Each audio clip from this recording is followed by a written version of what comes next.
Well, hey everybody, this is Don with the Vlog of Many Things, and to my right is, Tom? and down below us is, Eric say your name, Kenta! Tenkar. Hope everybody's having a good night tonight. We are. Yeah. Tonight we're going to talk a little bit about, we're going to do three different kind of subjects, probably more than that as people start watching, commenting. We're going to talk about, first we're going to talk about stupid morons in gaming. Then we're going to get into talking about gaming with kids and getting involved. Like Tom is heavily involved. He's going to take the cue on this one when we start to get into it. And then we're going to talk about alignment alternatives. Yeah. So it's going to kind of be kind of a all over show tonight. Eric, by the way, thank you very much for coming on. I know it's kind of last minute. No, my pleasure. If there was any hold up tonight, it was me squeezing in the dog walk and then forgetting that tonight's garbage night here in my part of Queens. I was like, oh shit. Paul, welcome to the show. Theatus, as always, welcome to the show. Parasocial audience, can you quit changing your name? Every video you change your name. But you got the same icon. Yeah, it says, "Hail Lord Zeno, hail Princess Zeno Long, may they reign us or over us." And then Terry R, thank you for tuning in to the video also. Don't forget Patron. What's that? Oh, Paul, sorry about that, Paul. Where are you at up here? Paul, my apologies to you, my friend. I got you lost in the mix up here. Uh-oh. Yeah, Paul's a good sort. Yes, he is.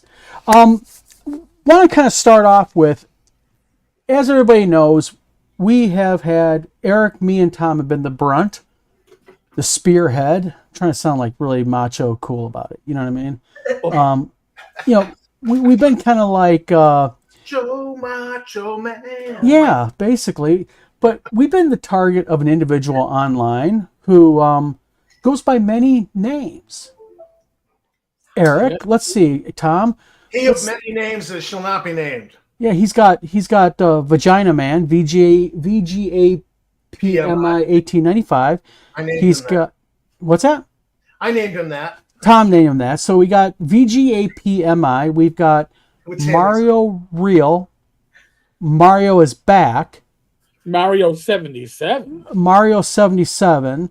Then Mario, there's a couple of Mario like 10 or 15 numbers. Like I think he was like falling over, like maybe passed out for meth overdose while he's hitting the keyboard.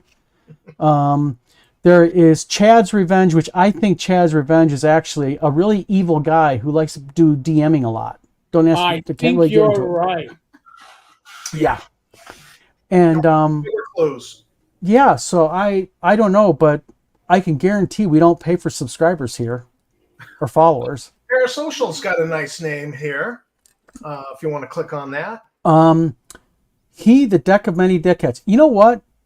That sounds like a really cool view. No, I want to use that as an NPC name. Hey, Parasocial audience, can I use that as a new NPC name? And Diatus has a biblical name there. Diatus says his names are Legion. By the way, Theatus, just between me and you, I do coding too. I liked your DNS joke. Nobody else probably got it on Facebook, but I liked the DNS joke you made earlier on Facebook. But he made a geek joke. Okay, guys, you gotta be a little bit of programming, like You gotta be a little bit of a websites and know what DNS is in order. But never mind.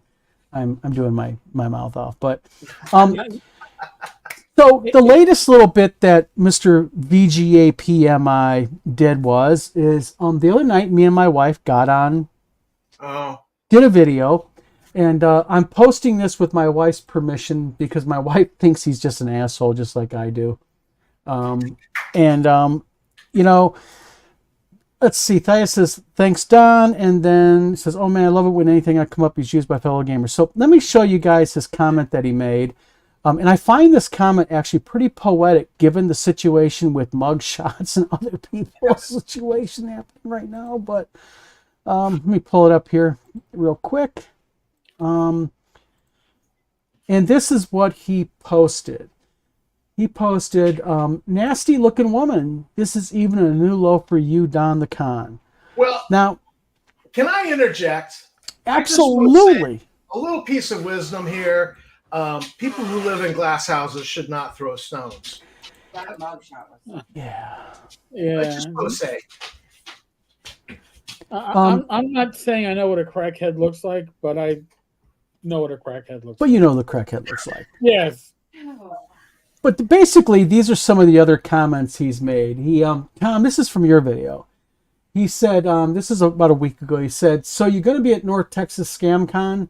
I plan to come down and confront Don in person. I want to break this down step by step. I thought he was going to come down and confront me, but I thought the FBI or the feds were after me down there. Didn't he say, Eric, that you and Bad Mike hid me out or something while I was down there being chased?" I got the screenshot somewhere, but law enforcement was coming for you, and then you took off, and we hid you. Yes. You escaped because Bad Mike and Tenkar hid you. Yes. And then he said, and you, Tommy. Tom, can I ask you a question? Why does he call you Tommy all the time? Did you make a comment in one of your videos one time you don't like that name? Is that why he's pulling it? Oh, yeah. You're muted, Tom. You're muted. Tom, you're muted. Oh, sorry, guys. No, he's just looking to poke. He's just looking for something. Not him. It's poke. Come on. He doesn't know the real name that really irritates me, so I just leave it at that. Ow, damn it. Someone take the cat. Oh, this black cat, this new cat my wife has. He says, "Unless you hide it from me," and he says, "I sent down an email telling him I was confronting him, so I bet he hides now and cancels his trip. Will you cancel also?" So Don and Tom are cowards as T-Hay, Noe. What is coming if they come? Well, it doesn't make any sense. No, but that's hard for the courts. But here, I want to throw something out there. If it's this individual that he should not be named, Voldemort, Candyman, say it 3 times in the meter, and all of a sudden they appear. Asshole, certainly, Rach. They're banned from North Texas. I don't, and actually all of the alternative personalities, including the individuals occasionally evil and sometimes run games, are banned from the con. So what confrontation are they going to do? Stand outside and yell at the hotel? I don't get it. If I ask for a press pass. Well, the thing is, I don't put it past them. That's the whole thing. And here we go. Hold on a minute. Okay, so this is from the other night. Mike and I were guesting on another live stream, talking about North Texas RPG Con. Oh, hold on, Eric. Was that a live stream where you get actual views, right? Unlike other people's channels, right? Real views from real subs? There were actual views, yes.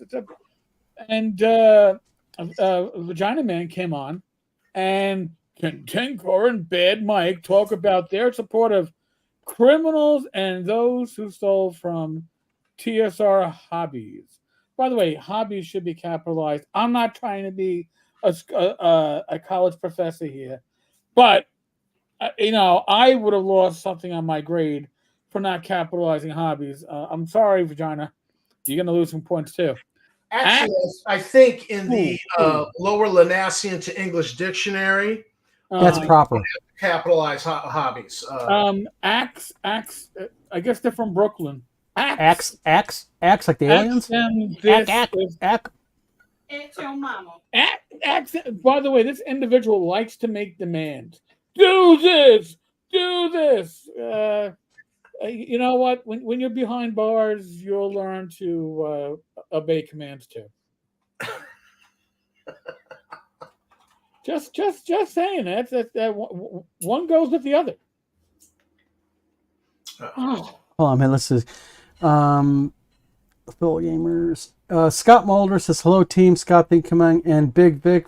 By the way, congratulations. I see you're getting your game out and into the masses here pretty soon.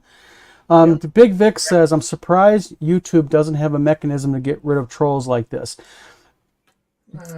They do, but it takes forever to really get these people to remove these morons. Too much of that untaxed trailer hooch. Nice. Scott might have won the internet battle for tonight on comments. Guys, in the comments, you got to do better than this if you're going to get the prize. Only losers pay taxes. I tell you this. Taxes are for the common man. But then he sends out an anonymous mail. And this is what really intrigues me about this. Supposedly, he says, we are emailing Tommy, whatever, and Eric the Crooked Cop, watch, see. God, you naturally want to speak properly. I can't even read the damn email. Stop trying to translate it. You do it a disservice. Okay. You have to present it in the original form. And by the way, it fucked me over when I tried doing it the first time too. Okay, I'm going to redo this, okay? Deep breath, Don. We are emailing Tommy the Finger Sniffer and Eric the Crooked Cop. Watch, see if they tell you they got emails. I bet they will not tell you. They know Donnie. They know it's all you. Then he said, you are VGAPMI1895. You have been sending anonymous mail to yourself. You are Chad's Revenge. That tells me it's him because he would not have pointed that out. And then you are the one who sent yourself a letter in 2021, which I will describe what that is because I was actually asked by a few people via PM. And then I stole $40K from Justin Lanasa. Now, I'm not sure if he's talking about I stole the game 40K from Warhammer. Go ahead there, Tom. I got two questions on this because, like, out of 4 weeks ago, it was $500K, $500,000 you stole. Mm-hmm. And now it's 40K. I mean, we can't keep the number. Well, it was also 30K to the Battle Creek Police Sheriff's Department. That's right. It's a friends and family discount that you're getting now. Okay, you're being brought in. You're being enlightened now. Come in. Come join me. I'll give you a 90% discount on the course. Yeah. Now, regarding the one who sent yourself the letter in 2021. Just so everybody know, back in 2021. Go ahead, Tom. You had another question? Well, my question is that so in 2021 you got this threatening email threatening you to not work with New TSR and Justin Lanasa. Yeah. You sent if I follow the logic, you sent yourself a letter, an email threatening yourself to not work with Justin, but then you ended up working with him. Yeah. And only to realize you needed to get out of that relationship. Yeah. This makes no sense. You sent a letter to yourself to threaten yourself to not work with him, but then you worked with him. All right. Yep. Tom, I will tell you exactly how this will make sense. Get your meth pipe. Take a nice deep drag. It makes perfect sense. You just have to. The interesting thing about this, though, about this whole letter thing is looking back at when I got the letter, what was very interesting is I get the letter and I'm on a video call with Michael Hovermail. And I was actually embarrassed that I got it because I didn't want to approach Justin with it because I didn't know Justin at the time. I was brand new. And I didn't want to insult the man by saying, hey, I got this letter because I didn't want to embarrass him how I'd react. And I told Mike about it. And Michael was like, oh, we're going to war now over this. And I'm like, what's going on? He lets Justin know. And Justin really pushed me to do a press release and all this stuff. And like an idiot, I did it. I think, looking back at it, and I got all the combos, all the audio, all the video. I look back at it now, and it's obvious to me what was going on was they were trying, I believe, to get me locked in to want to work with him. Kind of like, tell on yourself, but you do it in a way that makes the person have sympathy towards you, like he's being picked on. Yeah. Because, yeah. But then it goes down to, so that was that. But that goes then down to you stole $40K from Justin Lanasa. Now, is he talking $40,000 as in money? Is he talking about I stole his Warhammer collection? Because the dollar amounts ain't meshing. No. Right. Usually when you lie and you're doing these deep lies, you gotta like keep a list of your lies so you can stay consistent. Well, yeah, I meth pipe, pen, meth pipe. Take the pipe any day. I'm just saying, that's part of the issue, is somebody doesn't have any control. But think about the logic here. All right. The logic is this. So what I did is I meet the owner of New TSR Hobbies in June of 2021. I immediately begin this manufactured plan that I'm going to email myself bad emails about this new owner to get him to like me better. So then later on, I can go ahead and get subpoenaed by WotC to go ahead and then email myself horrible emails, send myself emails about my own dead daughter that contain autopsy photos, insult my friends' wives and families and kids, go after my wife and kid online, Yeah. send my wife's employer bad things about my wife in an effort to get my wife fired so then we can have a wife that's been fired. Come on, man. It makes perfect sense. And then I'm creating all these YouTube accounts and these Facebook accounts and these Twitter accounts. And I'm keeping the perfect bad spelling, punctuation, and grammar all in this Malvechian plan to go ahead and to frame an individual who lives in North Carolina and cause him to file bankruptcy.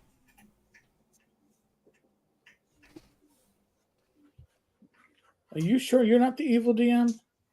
Wow. No, I tell you what. Holy shit. I'm going to be honest with you. If I did this, I might have to brag about it because this is one hell of a Convoluted. wow. I don't even think I could keep track of it using it on my. Wait a minute. I'm going to make a spider web of this. Can you imagine how that thing's going to look? This could not be any more convoluted than if you pulled your intestines out through your belly button, tied it in knots, and stuffed it back in. Been there, done that. What? No. It's just no. Okay, the parasocial audience says, this is a total aside, but it almost makes me cry to think TSR could have been reborn as a legitimate OSR gaming alternative. In the right hands, think of the good possibilities. Oh my God. This is what drew me into it. Because I've said it before, but I remember literally being online and seeing that initial post.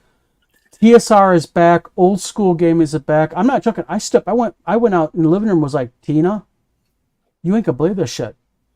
TSR Hobbies is reforming. Yeah. I remember getting a phone call from a gamer I know in Massachusetts. He's like, these guys want to get in touch with you. I'm like, what? And I'm at a special ed director conference with Tammy, and I'm like, I'm back at the room on the laptop trying to sign into the hotel. And you were excited as hell, weren't you?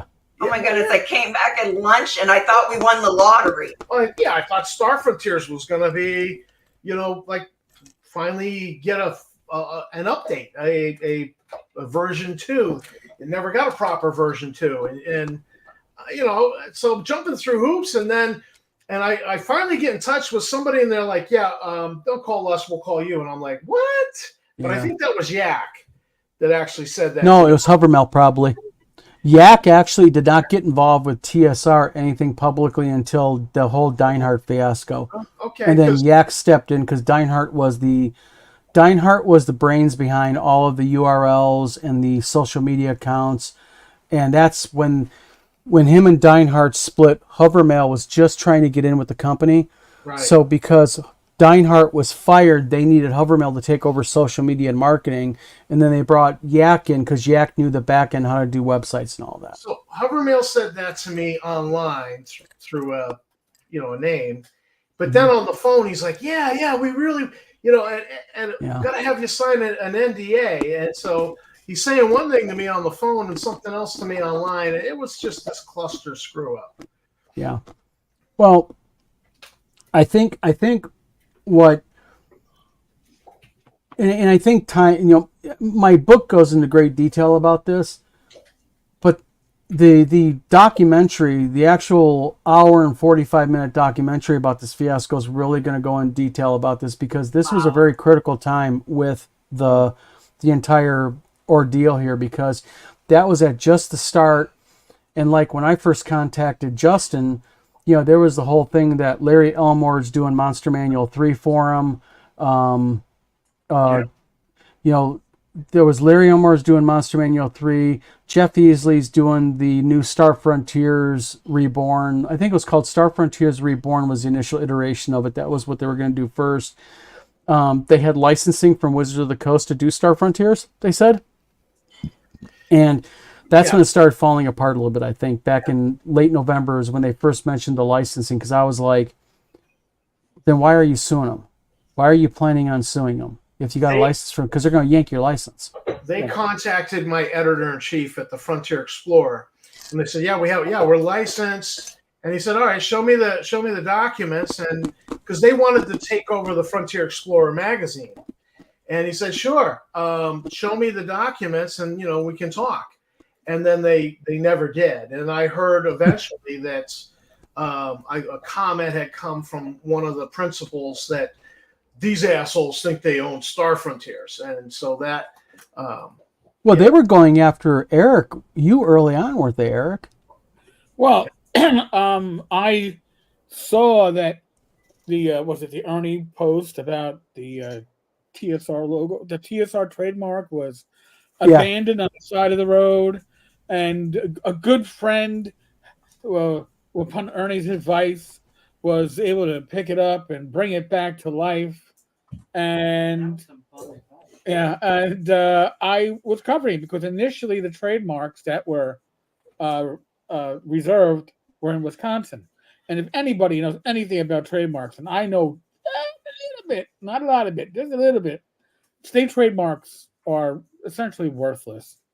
And but I guess they were placeholders for the federal. But that's when they started going, oh, you can lease a trademark from us. And then I started covering it all. And then once I started covering it all, I got threatened with legal action. Oh, I'll tell you what, starting when I first heard your name, like in the old official capacity, like through like hate-wise, because I knew of you before then, but that was probably in September, very early on. Yeah. Warning me about, because he had a list of people to warn me about, to do not go on their vlogs because they trick you when you go on their shows. And I'm sorry, I admit it. Okay, listen, I was an idiot. I believed him. Right. Because I was, here I am. I mean, I grew up, and you guys the same way. We're all in our mid-late 50s. Is I grew up, and names like Easley and Elmore are just legendary to me. And here I am being told, Larry Elmore, we're all going to go, and at the convention coming up, Larry wants to take us all out to dinner and everything. And I'm like, I'm going to be going out with dinner with Larry Elmore, man. Can you believe that? Sadly, no, but yeah, okay. Yeah, exactly. But anyway. That Larry Elmore was doing all the artwork for Star Frontiers. Yes, he was going to do all the artwork for Star Frontiers, and Jeff Easley was going to do the cover. Yeah. Well, so, I was not told about Easley, but I was told, I says Elmore's doing all the work, and so now, and you're telling me now, they were promising he was doing the Monster Manual, and I'm thinking, like, they'll just say anything anytime they want. They'll just say anything. Well, that's the truth of it, guys. That's the problem, is they will say and do anything that they have to in order to get what they want. And that's the really scary, sad part about all of this. There we go.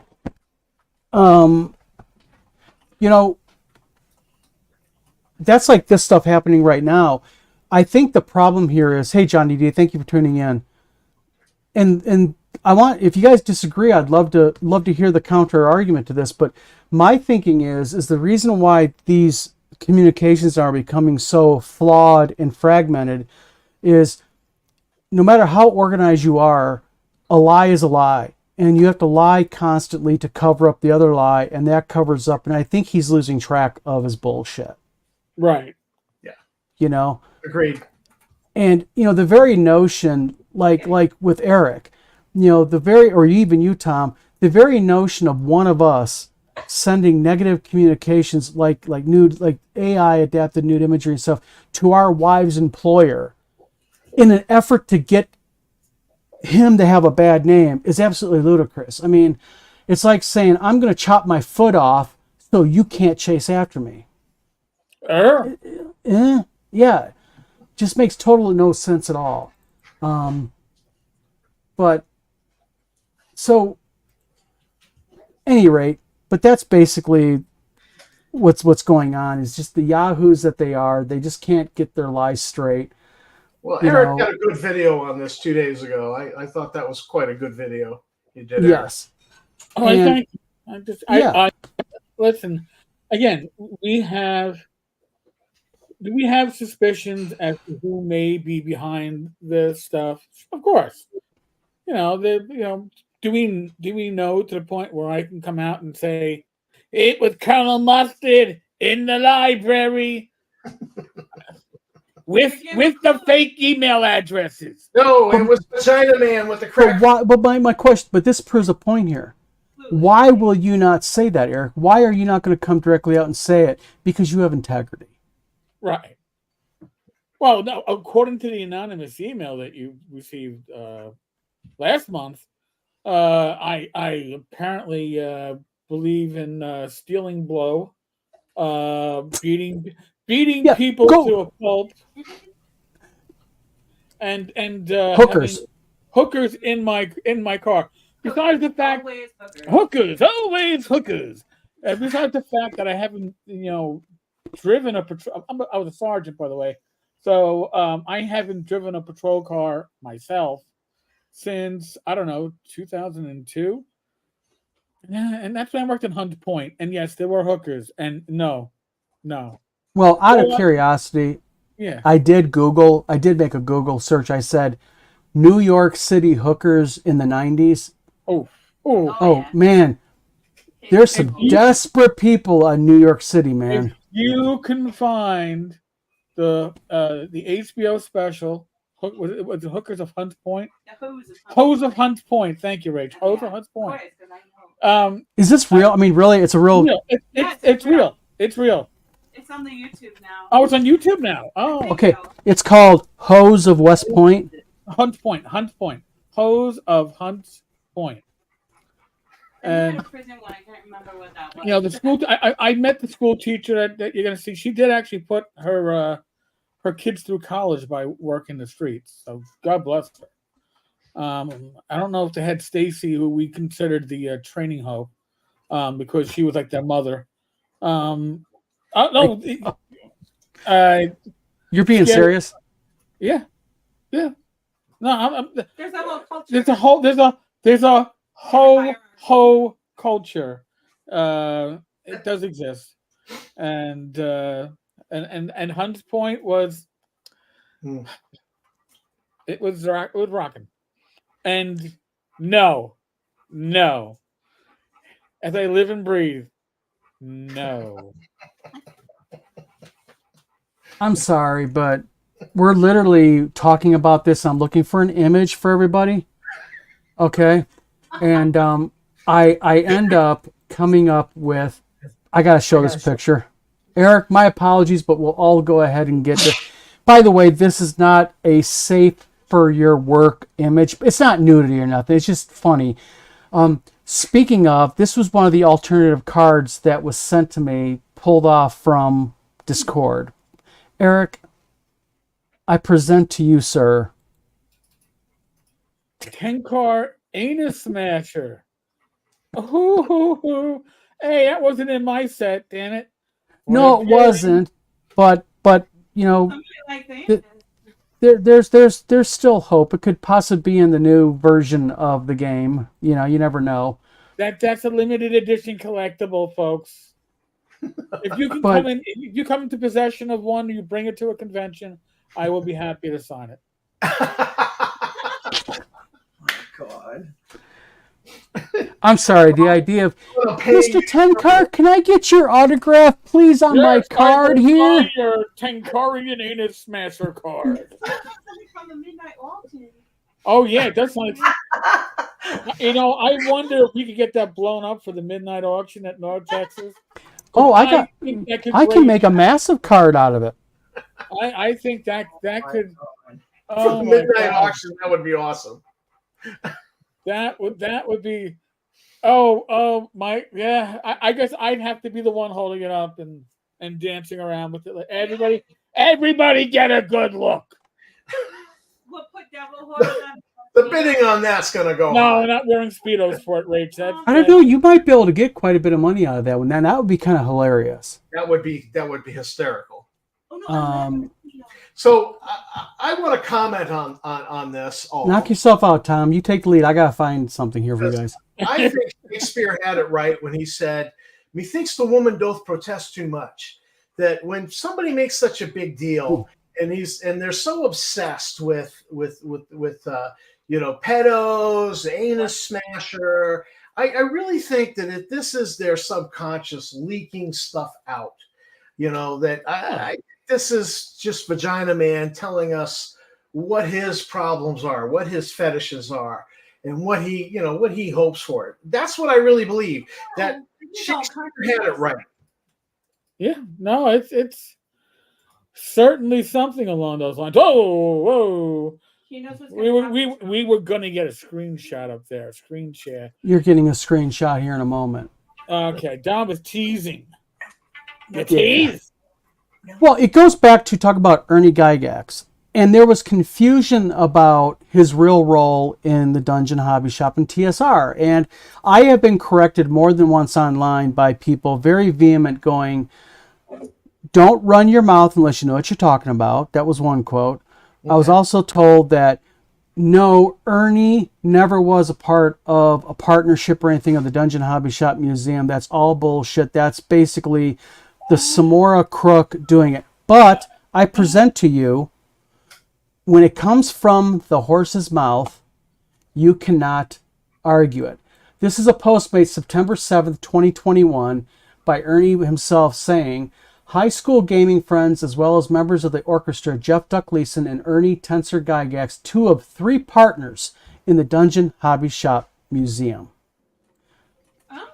This is going to be a point that I'm going to make to people out there who, and I'm talking about mainly a small core group of people attached to this fiasco.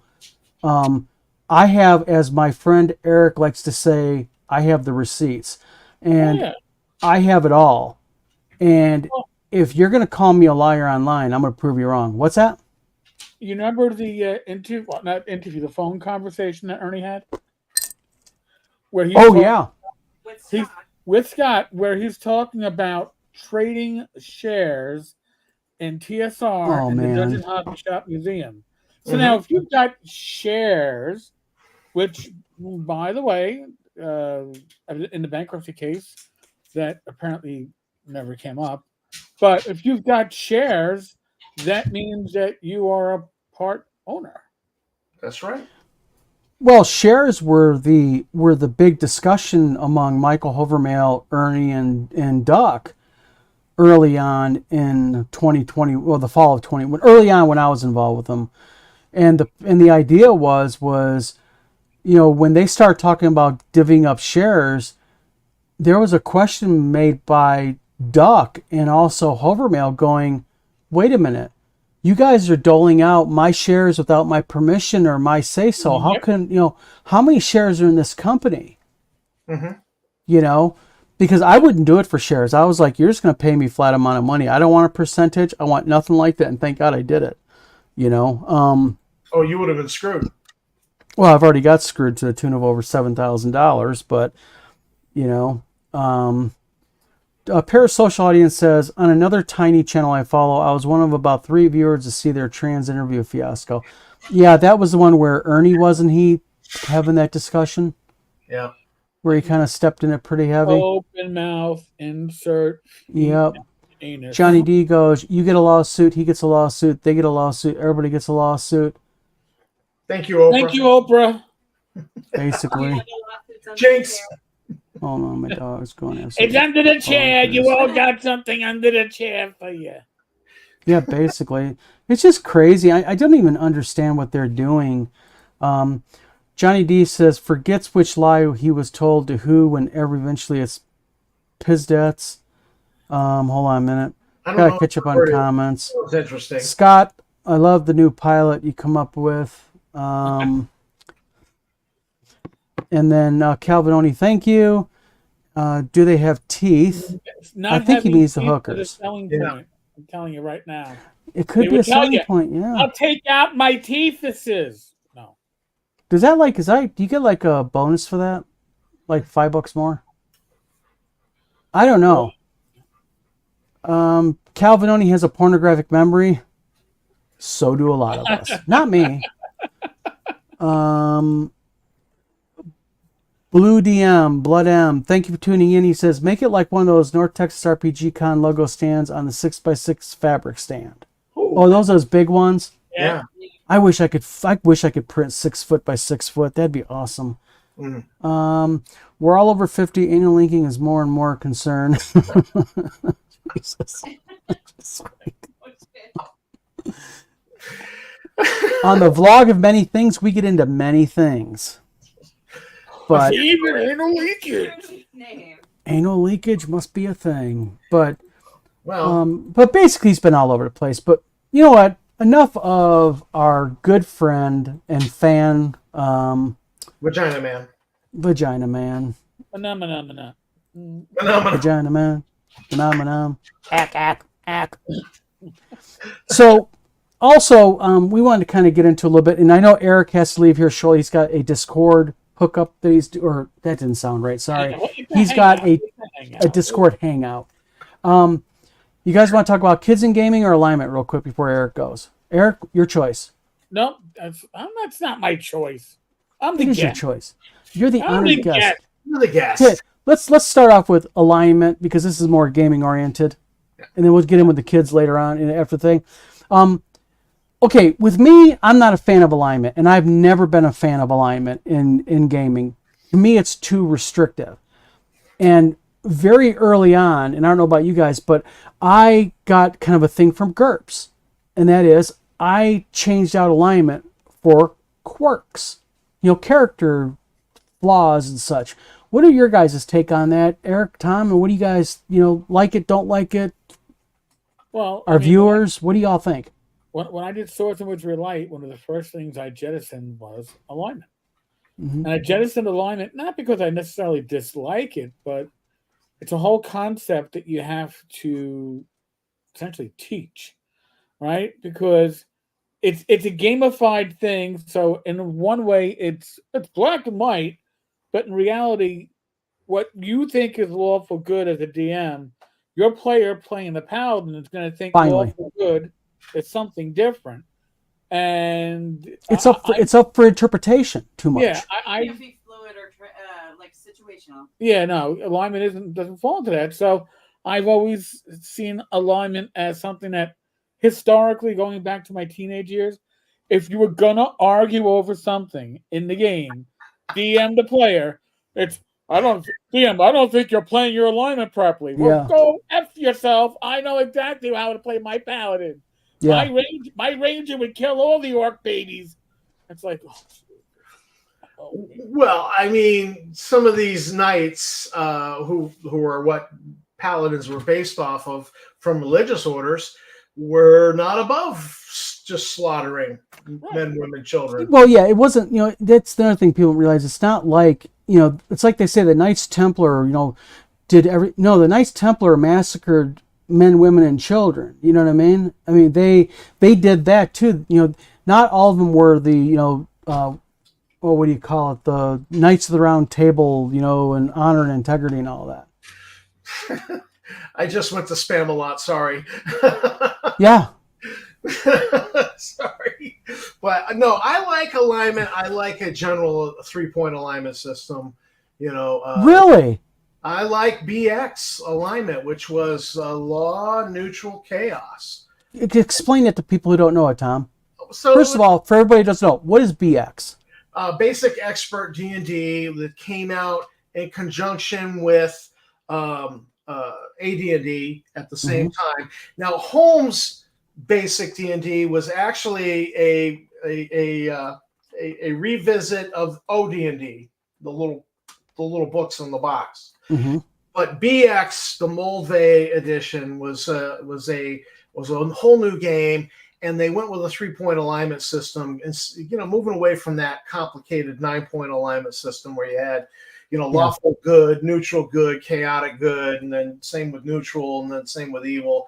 You got it that all the demons are chaotic evil, all the devils are lawful evil. But, I don't need that alignment system to play my devils as evil and play my demons as evil. I just kind of like the 3-point system. And maybe it's nostalgia because Moldvay Basic was my first introduction to the game. I don't know. Well, Gunther the Mad, thanks to tuning our channel, Gunther, says, I prefer alignment to just represent a general outlook of the individual. Really useful for NPCs and pre-written adventures. Your guys' take? Yes. Oh, God. Anything that gives a DM a little inspiration and guidance on how to role-play an NPC is awesome. It sucks when you look at it and you go, blank slate. I'm pulling a blank. What do I do?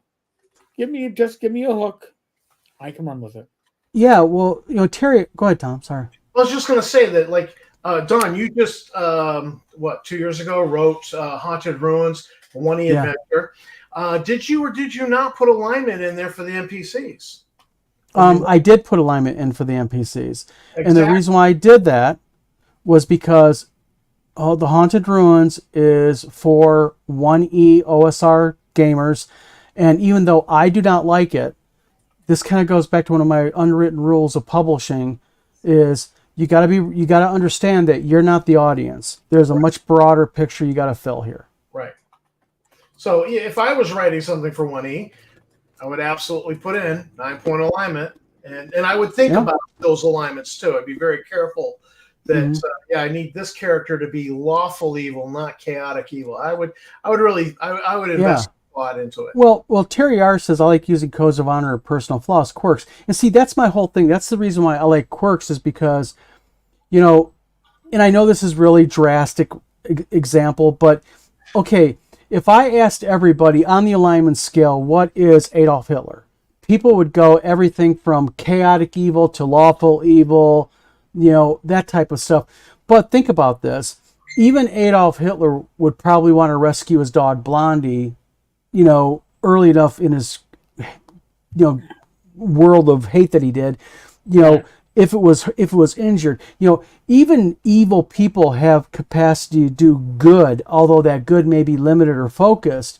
So what I like is with quirks allow you also, I think, to play a lot more. It's a lot more fun. Like, one of my quirks might be like, I'm afraid of spiders. Well, think about if you got a player who has a character flaw that they're afraid of spiders. As a DM, I can use that and play with it against you, because what happens if you run into giant spiders? Well, then I can do a negative to hit. Maybe you're always surprised by them. You can play all kinds of crazy stuff with it. Scott Mulder says, I like a simplified alignment concept. Working on something like this for a new project, either a sliding scale of yin yang icon, good, purity, or corruption, since most characters don't fit black and white. Yeah. And on this point of most characters don't fit black and white, one of my favorite TV shows was Deadwood. And, my wife likes that show. You had the sheriff who was a paladin. He was lawful good. Essentially you could characterize him that way. And so he was, and people were like, he's uptight. He's got to stick up his backside. And then you had this other character who was the saloon owner who ran prostitutes and drugs. Yeah. And then the two of them had to come together, even though they wanted to punch each other out sometimes, and they had to work together. And, there are scenes where, you see them talking, and it's like they've come to an understanding, and they know they're working together against a greater evil that wants to destroy the town. And I really loved that dichotomy that they brought in that show, and I loved watching that. It was truly interesting characters. Well, I think they made better characters. Well, for like you and Eric, when you guys played D&D with alignment, what was your guys' alignment that you prefer to play? I like neutral good. I played a Yeah. lot of neutral. Yeah,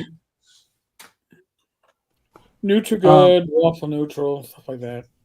Parasocial Audience says, I'll be an OSR heretic. I liked alignment.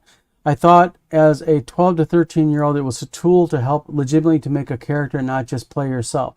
Yeah, I mean, some people love alignment. I mean, I can see why you'd like it. It's just, again, that's the wonderful thing about role-playing games. Gunther the Man says, in B, the BX stands for best. I will die on this hill. right.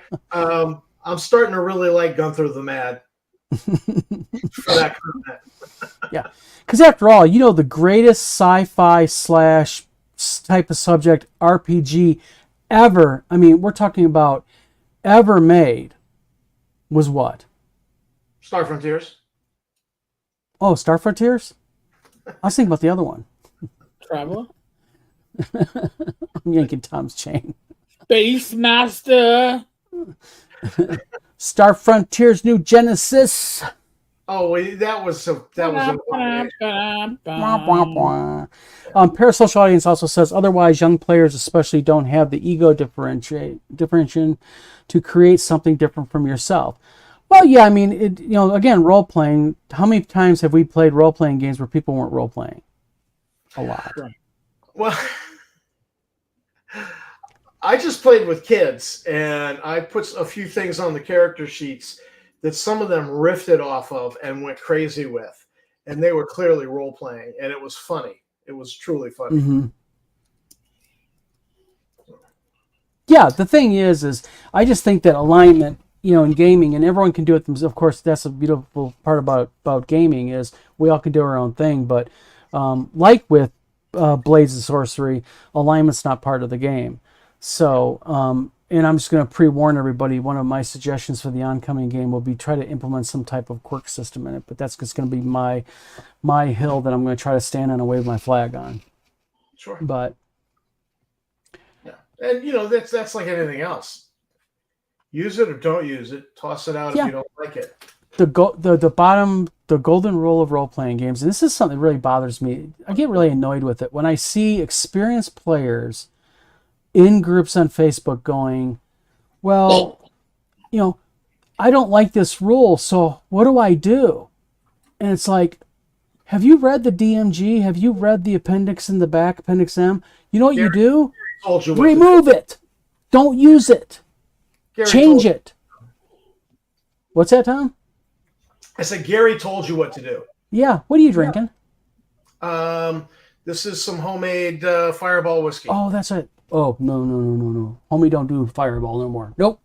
Syrup and cinnamon sticks in the whiskey to sit for a few weeks. I use a decent whiskey, stevia, cinnamon sticks. Beautiful. I use the wife's cheap Canadian stuff. Oh, well, all right. I can't go too cheap because then the bite kind of bites. That's the bad part about cheap liquor. Period. It always lets you know how cheap it was the next day. Hers is surprisingly not bad. I put up with it. Now, Eric, real quick, I know you got to go here in a few minutes, but I got a quick one for you, sir. Your niece Shannon, who comes over and games with you and such. She's what, 14? 13. 13 years old. Kids in gaming. What, in your opinion, is the earliest age that you would involve a child, not in specialized games, because that's what we're developing, actually, a role-playing game for kids. I'm talking about if you wanted to introduce a kid to AD&D or BECMI or Holmes, what is your idea of an opportune age, Eric, for you? I would say when they want to learn about it. I mean, when I did Swords and Wits Relight, she was almost 6. And I showed it to her, and she's looking at it, and she can't read. And she's looking at it, and she's like, "Uncle, is this D&D?" I'm like, "Yeah." And she goes, "It's 4 pages." I'm like, "Yeah." "You can teach me to read 4 pages, then I can play D&D." Hey. Right, and you can introduce with the dungeon board game. I gave her a bunch of my Dwarvenite. Yep. Yeah, this kid didn't play D&D yet. She was already building dungeons, hiding treasure, and they can't get to here without going through a trap, and a trap will kill them. So then the treasure can't be stolen. I went, wow, okay. Violent games are in your future. And you know what? There's not a darn thing wrong with it. No. But again, Because, she was interested. well, and not only that, but you took a young girl who didn't know how to read, and that probably helped her want to read because she needs to be able to read in order to play the game that she really wants to play. Right. And you can use that as a segue to get them into teaching or reading, learning and everything. Yeah, like Monty Cook had an introductory RPG, which we bought for her, and I played her through a session or two. They were quick sessions. She enjoyed it. I do think that she wanted something more violent. I'm just gonna throw that out there. Yeah. But that's the thing with kids these days, because they're more, how do I want to put this? They're introduced to violence, period, in general at a younger age now because of the availability of technology and be able to turn it on and watch it instantly. Mm-hmm. Yep. And then far too many parents give their kids a cell phone at a young age and then do not monitor what they're going and Googling and looking at. Yeah. Right. So And I don't think D&D back in the 80s was all that honestly, it really wasn't all that violent. It wasn't like blood and gore and I rip off the head and spit down the throat of this, or it really wasn't. It was just hit points are a very sanitized way of representing damage. well, video games, I think, have impacted it heavily because, video games like Call of Duty, where you can do the gore meter, everything from I don't want to see no blood all the way till I want to see his intestines fly out of his eyeballs when he gets hit with their RPG type thing and such. But what was that you were going to say? You Well, rip the guy's head off, the vertebrae trailing behind it. well, and that's the thing. I mean, everybody was worried about, it's teaching kids to be violent. That isn't teaching kids to be violent at all. You know what I mean? What it's doing is it's part of a tactical based game, just like in any game. You play Monopoly. What's the goal of Monopoly? I want to bankrupt Tom. I want to put Tom in the poorhouse. So there's ways of looking at gaming, period, back in the late 70s to early 80s even. There's a lot of games out there where the goal was what? To harm your opponent. Oh, yeah. And I don't know that protecting kids from stuff necessarily really does that, because back when I was, my hypocrisy knows no bounds. I don't like unions, but I was a Teamster at one time, and a guy on the job with me was telling me about his sister. She's so anti-guns, no gun toys for her kids. But whenever the whole family got together, the first thing her kids wanted to play with were the guns. They went straight for the guns. Growing up, we would, that's the game one of the games we played. It was called Guns. You want to go play Guns? Hawaiian Indians or Army men, we played Yeah. out in the woods Yeah. and pretend to shoot at each other. But my friend thought it was so funny that her kids were raised with no violence, and that was the first thing they wanted to touch was the toy guns when the whole family got together. And I just don't know that type of protection actually does anything. Well, Scott Mulder says it best. Classical literature is filled with violence. Yeah.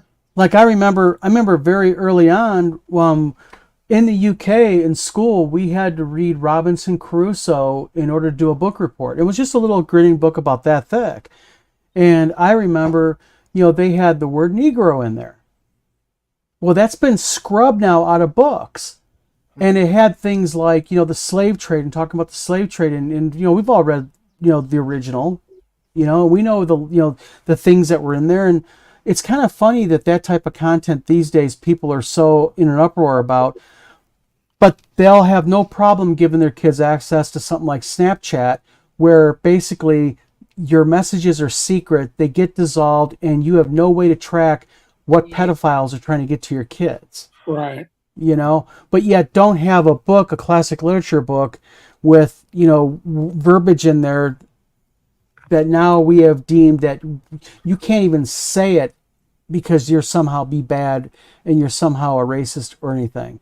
And, you know, I just think that, you know, like you said, hypocrisy knows no bounds in society these days.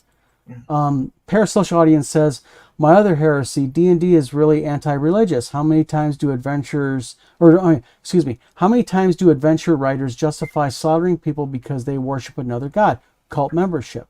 Well, yeah, it's one of the foundation blocks of role-playing games is you got to have the bad guy. You got to have the adventure, you know, the goal type thing. You guys are completely normal. I think you doth protest too much. Yes. Calvin also says the world isn't sanitized. Wear a helmet. Exactly. And then says drag queen story time is just fine. You know what? It's all on what you want to make it. You can be offended about anything. Okay. You know, I can take, well, it's a bad analogy because it's already done, but like I can take like the Little Mermaid and turn it into something negative if I wanted to. You know, but you know, at the end of the day, gaming is about you, I think, about what's good for your players. Tom, what are your boundaries? Eric, what are yours? What are mine? We all have different boundaries. Yeah. And it's what you and your group are comfortable with. Eric, you look like you are getting ready to scoot because you keep looking at your clock. No, I keep looking at my other screen. Oh, I'm multitasking. I'm not looking at a so clock. we don't have your undivided attention. Hey, hey. Oh, now you got my wife beating on my ass from behind. Watch out, Rach. I might put a booking photo up for you. Just make one up. Well, I'll tell you what, I think what and this is one of the reasons why I'm a big fan of role-playing games and gaming just period, because true gaming is just you sitting at a table or even on a computer like we're doing right now, just three friends talking, having fun. But the difference is in a game would be all gaming, having fun and everything. And I think that if more people did that, then I think the world would be a better place. Cal says also, watch the interview with Rob Kuntz in Diversity and Dragons. Sure. I've never watched it. Is it a good, have you guys watched it? No, I didn't know it was on. I'm going to have to write this down. Boy, 3 things now I got to watch. It's a good thing that you're making all the notes for us, Don. Well, the thing is, so far on my notes, I want to watch about the hose Yes. on YouTube. And then from watching Hookers and Hose all the way up to now, I'm going to watch Rob Kuntz in Diversity of Dragons. But So well, let's transition to kids before Eric leaves. Or yes. Eric's leaving. If I'm he's going to got- bow out. Okay, Eric, thank you very much. Appreciate it. Thank you for coming on the show, I really okay? appreciate you guys having me on. And by the way, everybody, please swing over to 10 Cards Tavern and hit a like and subscribe on his video, okay, guys?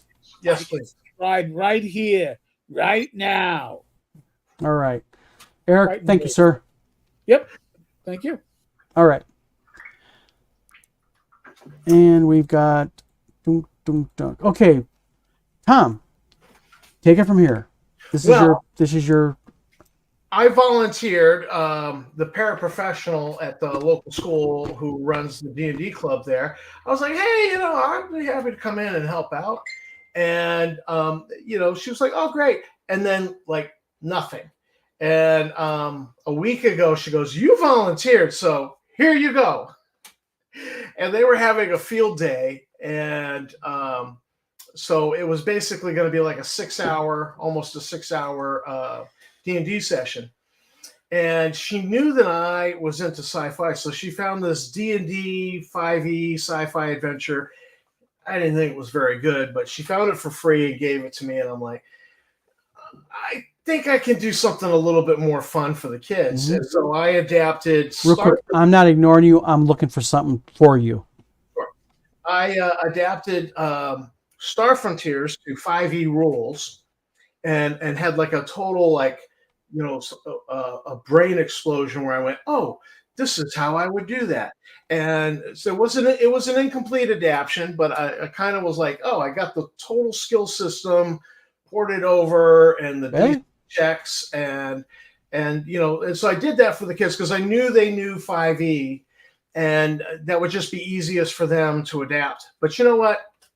One of the best things that actually one of the smart things I did was the good wife told me, she said, you talk Star Frontiers and other people just can't follow along. And so she made me print pictures of the aliens in Star Frontiers, the Versk, Yazarian, Drolocytes. And I just taped them up on the wall next to where we were playing. And then I did a quick, all right, so these are the species. And I was like, this is the Drolocytes, this is what they look like. And they're basically this. And this is the unique thing about them. And I didn't go into all the details, but I gave them the unique stuff. And then I did Yazarians and Versk. And I knew from past experience that most players play human, from different surveys that have been done online, and that just most players are like, I don't know how to get into an alien mindset. I'll just play a human. And so I assume these kids. Real quick, isn't that funny how people are intimidated and they don't realize it doesn't matter. There is no alien mindset. Run with it and have fun. Be you. Well, the truth be told, the Star Frontiers aliens are the fractured pieces of the human psyche. Honestly, it's what they really are, and so they're very relatable. So I assume the kids would do the same, want to play human. And the funny thing is and I didn't have time to do up enough character sheets of like, here's two Drolocytes, here's two Yazarian, and I didn't even get any verse done. And so right away they're like, they all wanted to play Versk and Drolocytes. Do you know, so and real quick, whenever you're playing Star Frontiers, Drolocytes usually are in the top 2. Right. I notice in gaming I've played, it's a popular race to play. Yeah, people like them, and the kids wanted to play them, and so I was like, oh my god, I'm sorry guys, I didn't get any Versk player. I had pre-gens because it was going to be too much time involved, and I wanted us to have 2 distinct pieces to the adventure, 2 distinct encounters to play out, and I knew that player character creation would take too long and sabotage that. And you didn't really need the player character sheet for the first part because it was a space battle. So we did do some skill checks, but you didn't really need the player character sheet. And they absolutely ate it up. They loved it, and they were like, "Where can I find this?" And I'm like, "Well, and I'm like, just so you know, when you see the actual Star Frontiers books, the rules are going to be different than what I presented today." Because yeah, sure. No, we like this game. This is good. We want to play this. And I'm like, okay, send me an email and I will hook you up with some free copies of the rules, and I'll take care of you and point you at some links. They absolutely ate it up, and it proved something that was said to me by a game designer once. A friend of mine who was a game designer, Larry Moore, over at Dorks with Dice, working on Frontier Space, and he went to a convention and talked with the game designers who did Witch Hunter, The Unseen World. Oh, he's talking. Were they the ones who did that? The Witch Hunter, The Unseen World was, I don't know what company that is. I have played the game, but he talked with them, and they said the rules don't matter. It's the setting. The setting is what matters. The rules don't matter. And so Larry came back and said that to me, and I'm like, no, Star Frontiers matters. But honestly, it's really the setting that I love, and I had just as much fun playing 5e as I have playing D100 rules for Star Frontiers.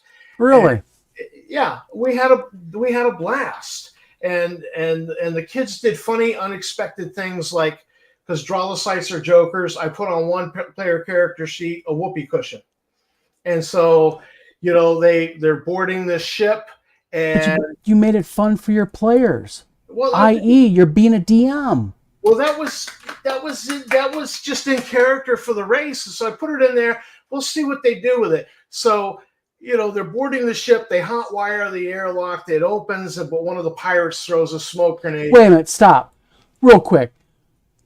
So the kid's idea was to hotwire it. Yeah, That's awesome. That right there, man. they did a check to try to hot wire the door, and I'm like, yeah, you can do that. That's And so the pirate threw a smoke grenade, which bounced off the door as it was opening and didn't go through and bounced back at them. So I was like, there's this wall of smoke. Well, you can't shoot a laser through it. So this guy, he goes, I blow up the whoopee cushion and throw it into the cloud of smoke. It's I'm my like, favorite. okay. You throw knock the yourself out. Do it, my friend. cloud of smoke. He goes, does it blow it away? I says, well, a whoopee cushion only blows air if you sit on it. So no, it does not blow the smoke from the smoke grenade away. Good thinking. So then the guy with the laser rifle says, all right, I'm going to just charge through the smoke and see it, and be ready to light somebody up with the laser rifle. And, and then this kid who threw the whoopee cushion was like, I'm like, so what do you want to do?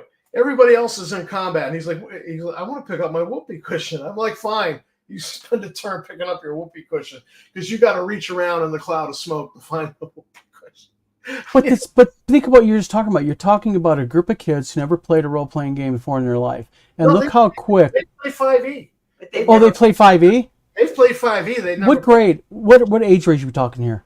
We're 7th and 8th graders. Nice. See, that's just 11, 12, 13-year-olds. nice. And they ate it up, and they were like, "Where do I find this?" I was like, "Well, you can find it on Drive-Thru, and you can find websites dedicated to it, and Facebook groups." And I said, "Just send me an email, and I'll get you some links." They were eating it up, and they want to play it, and I'm probably going to have to go back to that club in the fall, and maybe possibly, I don't know. Run a Star Frontiers game because it was so popular. Although the bulk of the kids in my game were 8th graders, so they're going up to the high school. They won't be at the middle school. Yeah, Joseph Carter says, I think that's exactly it. It's why Warhammer's still popular despite Game Workshop's BS. The setting brings people back in ways the alternative games don't. The thing is I think that one of the things that really make a role-playing game is the GM and the world that he creates or she creates and how they implement that world and the things that you can show people to stimulate them. Like, I'm going to show you something real quick and our viewers.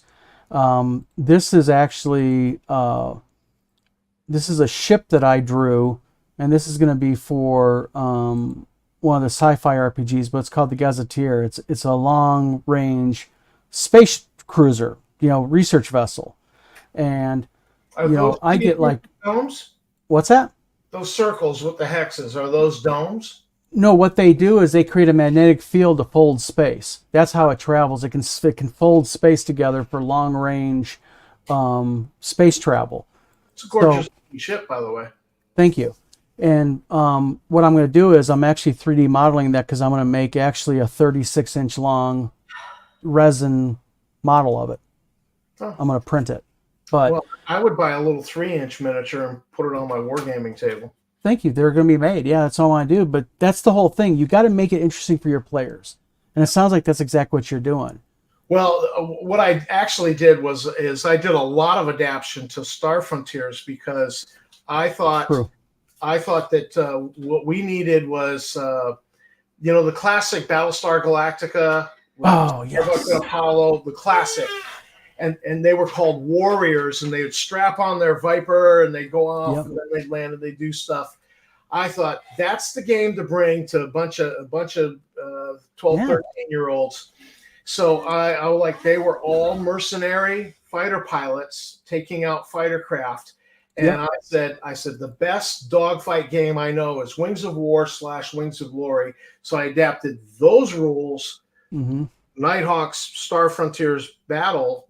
I used the whole Wings of War, Wings of Glory movement mechanic instead of Star Frontiers stuff, which is neither one's realistic for space combat, but who cares? It's an RPG. Role playing. Fast flying against the pirates and shooting up the pirates. And, so it was they were a little bit worried. Well, what happens if my fighter is completely destroyed? I said, well, in Nighthawks it says that the cockpit ejects like an escape pod, and they just kind of hand wave you surviving a Nighthawk. So that'll probably happen in this as well. And cool. And they just went at it, and they had a blast. Every kid I've ever introduced Wings of War, Wings of Glory to has absolutely loved it. And for the most part, it's mostly my own kids. But they all love it. They all think it's a great game. And I just brought that right in. So it was a nice, instead of over, 40, 50 hexes that are, each hex is 10,000 kilometers. They were in a space that was just 10,000 kilometers all by itself. And they dog fought with pirates and had a blast. And they overlooked the fact that I was like, oh, yeah, the freighter's trying to move away and get out of here. Well, there were pirates on the freighter. And when they found that out, they had to then go aboard the freighter and fight the pirates. So it was a good double whammy kind of game. Yeah. And they ate it up. And they were like, oh. See, that's the cool thing, though, about all that is you basically just took it and you took their imagination and you ran with it with them. It didn't matter. It was 5e. It didn't matter that it was a bastardization of Star Frontiers with 5e rules and Wings of Glory rules, and it was fun. Together, and they did classic stuff that I guess only kids would do. They split the party. Mm-hmm. They were like, yeah, one guy's going to one deck, two guys are going to another deck, two guys are going to another deck, and combat's erupting, and they're almost getting killed, and I'm sitting there going, well, I've always wanted to oversee a total party kill. Hey, TPK. It happens. They didn't die, and they did rescue the politician that was being held captive. Now, is this something you're going to continue, Tom? Well, I was playtesting that adventure for WizardCon. That was cool. That was a playtest for WizardCon, so I want to bring it, but I think people signing up at WizardCon are going to expect Star Frontiers rules, so we'll just revert back. Well, it's possible, yeah. But also think about something. You can also implement this in the coming year. Oh, yeah. Because that's what I want to do. You gave me actually a little inspiration. I actually sent an email out to our local library here in Battle Creek, and I was like, hey, they know who we are. So I was like, we'd love to go ahead, and we would love to do a, like maybe just a once a month Saturday afternoon game, like maybe from about 11 a.m. till 1 or 2, just something, to get kids involved and such. Keep it simple. And the paraprofessional at the middle school who was running the D&D club, this year, the culmination of their D&D campaign was this competition in an arena. So actually, kids this age, they do want to do PvP. Yeah. They want to go PvP, because in my game I was like, yeah, guys, I'm really not interested in us doing PvP, because the guy was fooling around with the whoopee cushion too much. The guy running the character with martial arts skill was like, I'm gonna go over and kick him in the groin. And I was like, all right, fine, you kick him in the groin, but it's because he's your compatriot. It's not a kick that caused damage. It's just a, hey, stupid, stop screwing around. And, they were like, no, I really want to shoot him in the head now. He's irritating. And I'm like, we're not doing PvP because we just run the adventure. You guys, everybody on board to survive. Heck, PvP could be a disaster. Well, is a disaster on its own, but it can be really a disaster even with adults who are experienced in RPGs.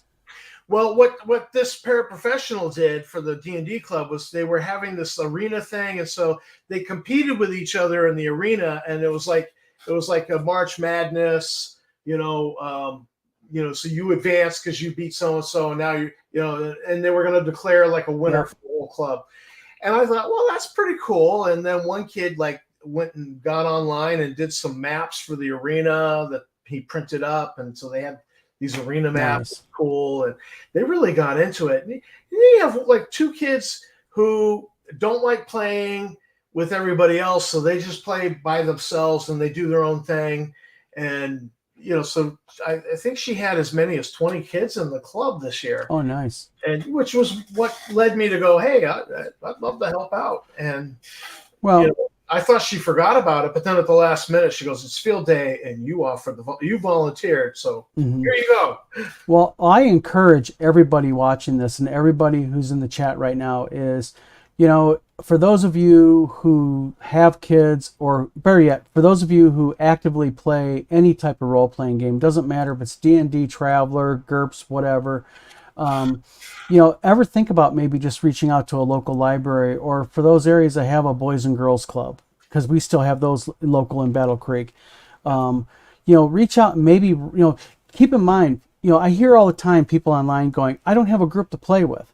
And I'm always like, wait a minute, if you don't have a group to play with, have you ever thought about going to a library and reaching out and saying, hey, because libraries would love to advertise that stuff because it brings people into the library and say, we're going to have a monthly D&D game coming up, or a bi-monthly, whatever you can do your time with. But I encourage everybody to reach out to, get the kids involved. Let's get the younger generation playing it in a positive way, learning the game in a positive, safe environment. And it may not be a local library.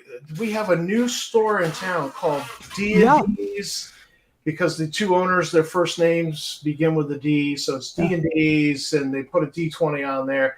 It's a game shop? Yeah, it's a game shop. Oh man, why are you not over there?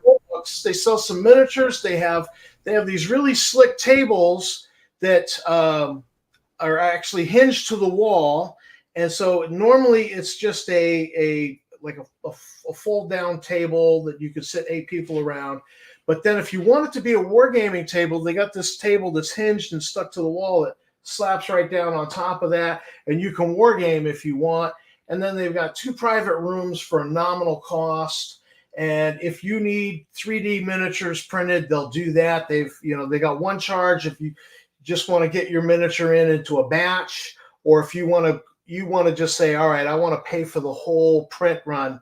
Tom, why are you not doing videos at this place already? I would be. They wouldn't. The paint would not be dry on the walls, and I'd be over there with my tabletop tap room camera. Thank you. Shut up, because you're the good wife's over here. Oh no, I'm not backing you on it, Tammy.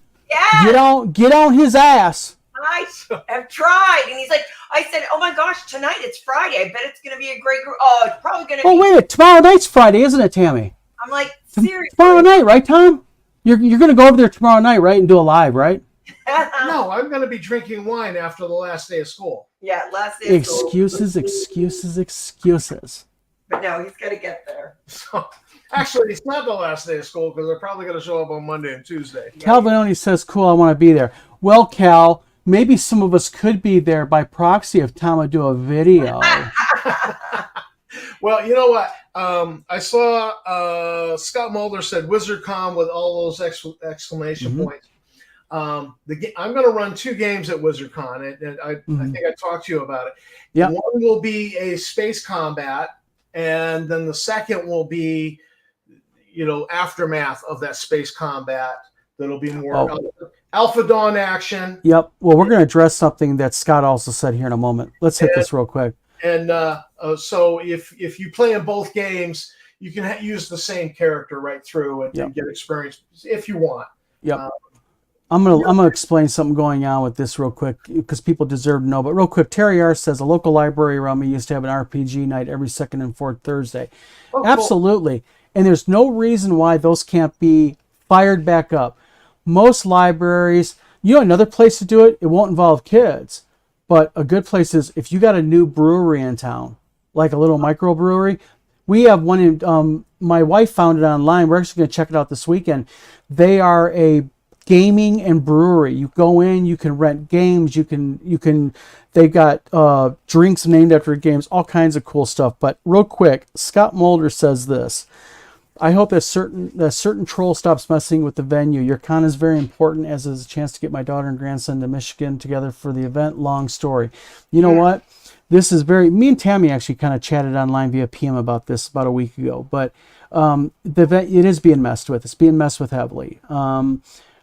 A certain individual, I guess, has gotten several, probably family members and friends, to also message the venue and talk about what a horrible person I am. A lot of untrue stuff. Just because these people are intimidated because they can't put together a decent convention. No, they And can't. they don't want to see somebody else do it. So we had a meeting today with them on Zoom. It was supposed to be concluded today. She's supposed to get back with me tomorrow on this, and it's going to be a go. But we're scrambling on our feet trying to get this to be a successful go. It's just, this is beyond our control. I can't stop people from emailing a venue, and these venues are big and they are very paranoid about public opinion. And when you see things like grifter and this man has stolen hundreds of thousands of dollars from people, that makes people take a deep breath and take a step back and go, we need to look a little deeper into this, and such. So it's a sad thing, we got to go through it, but a message to my troll: all you're doing, my friend, is pissing me off, and you make me want to fight harder. And you're upsetting my wife, and you're pissing Tina off, and you make her want to fight and do it even harder too. You're not stopping this. Yeah. You're just going to make us do it bigger and better, is what you're going to make us do. Which is why Tammy and I want to come out and support you. So we're Absolutely. come out. So, and yep. I mean, if we're there and you need somebody sitting at a table handing out tickets or T-shirts, Absolutely. I know you guys would be happy to help, and we'd be glad that like I said, we're also going to be doing things like, I'm going to be bringing in my own like barbecue and stuff like that. We got all kinds of cool stuff going to be happening. you also have, just in case the whole thing with the venue, you have a plan B, don't you? Yes, we do have Plan B. So no You matter must have been what, a Boy Scout if you have a plan B. what's that? You must have been a Boy Scout if you have a plan B. No, I wasn't a Boy Scout. Just my dad was a warrant officer, helicopter pilot, and demanded us to be hyper organized and such. I mean, really, we had to have our underwear and our socks folded the right way to our drawers. Well, I just say Boy Scouts because in Boy Scouts we used to joke about, no, we're on plan C and D already. Yeah. Well, the bottom line is this: we're not going to let a loser troll, beat us. If anything, what you do is you just drive us to become more efficient. You drive us to become better. Like with you, when someone says, Tom, you're a shit channel, your channel sucks, you're going to double down and go, you know what? Now you're going to make me do even more research because I want to do even more videos and talk about stuff and do it better. Yeah. So thank you very much to my trolls, because what you're doing is you're making us become better. Joseph Carter says, but you do have a plan C4. Yeah. And then Scott Mulder says, I already have my ticket spot and moved a mountain to get them off work. I will be there. And you know what? We're going to fight to have you there, my friend. Yeah. So, and just a little shot. I love plan C4. Yeah, exactly. It's a good Yeah, plan. that's a good idea for a t-shirt too. But you know what? We've been at this now for almost an hour and a half, Tom. Yeah. So at the thought of plan C4, I think we need to wrap this up. Absolutely. What do you think? Yeah. To our friend Eric, who stopped here earlier, thank you again, Eric. I know you're going to watch this again. Thank you very much for coming by. Everybody who has commented in here, thank you very much. Please hit a like and subscribe. Please head over to Tabletop Tap Room, like that channel, subscribe to it, and also Wizard Tower Games. Mm-hmm. By liking and subscribing to us, you help us be able to grow our channels and help us become better. And we appreciate it. Yeah. And everybody making comments, as you pretty much get the vibe now, we've said this before, your comments actually help us continue with the show and give us talking points and stuff to go over and such. So, and then I'm very happy to know that Tom this weekend will be going by that gaming store and be doing a video on it. Next Thursday, we might be doing a review on Nomad. Oh, Tom, let's talk a little bit about that real quick. We got to get out of here. Is that we're going to start doing things like reviews on books and game products and movies and TV shows, and start implementing things a little bit differently about how stuff is talked about and stuff. But that's a whole different rabbit hole. But Sure. Tom, it was great chatting tonight again, my friend. Hey, I love doing this with you, Don. Yeah, so do I. So everybody, again, thank you very much. This is Don. And this is Tom. And this is the vlog of many things signing off. Everybody, have yourselves a good and safe weekend. And by the way, tomorrow night, 8 o'clock, Eric's doing his live. And don't forget, Eric's Gamers Health, 8 o'clock, Saturday night. So, Amen. Everybody, have a good night. Thank you.